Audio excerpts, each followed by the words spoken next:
Welcome to Sports Geek Throwback. Here's your host, the sports geek himself, Sean Callanan. G'day, I'm Sean Callanan from Sports Geek, and welcome to Sports Geek Throwback, where I pick out the best bits from the Sports Geek podcast archive. For this week's Sports Geek Throwback, I go back to episode 309 with Steve Mitchell, published back in February 2022. Steve Mitchell is the CEO of Gold Coast Titans and has been with the club for 6 years. Remember, if you need help with your digital marketing or sponsorship teams, please get in touch. That is what we do in applying the digital to dollars process to help your team build revenue. In this throwback episode, Steve and I discuss commercial business across multiple sports, rugby league and rugby union. Remember, you can listen to the full episode at sportsgeekhq.com/309. What were some of the differences between going from, the league, rugby league and NRL to going to union and working one in a town, my hometown Melbourne, which is very much an AFL town, which is one of the other codes that we talk about when we talk about the Code Wars. But what was it like going from rugby league to rugby union? Yeah, I'll be forever grateful around that experience. Melbourne's an extraordinary city to work in. I worked for a man who was privately owned, the Rebels at the time, New Zealand entrepreneur who was passionate about the game, which is not unusual. A lot of businessmen passionate about the game that get involved. Was really having a crack at making that franchise work in Melbourne.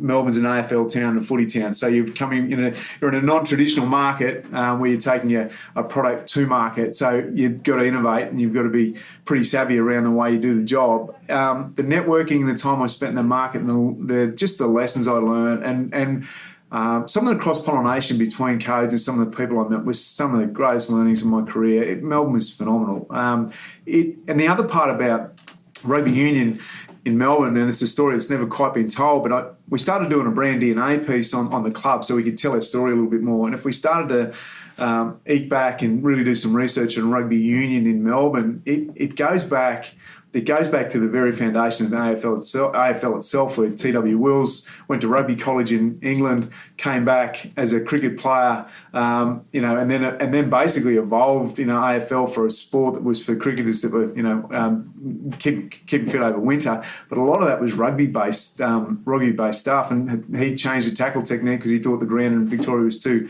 hard for a rugby tackle.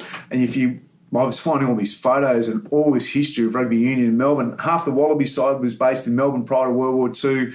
Weary Dunlop was the first worst Wallaby to come out of Melbourne, came through the University of Melbourne and basically worked his way all the way through as a student through to a spot in the Wallabies until he unfortunately went away to his Burma Railway experience. Has a rich history in Melbourne, and start telling that story, and Melburnians start to buy in and understand they're all part of the same gene pool. So we had some great success down there. It was great fun. And the beauty about rugby also is that you get to work internationally. We were in Japan and South Africa and Argentina and often in New Zealand. So it was truly global. It was a great time.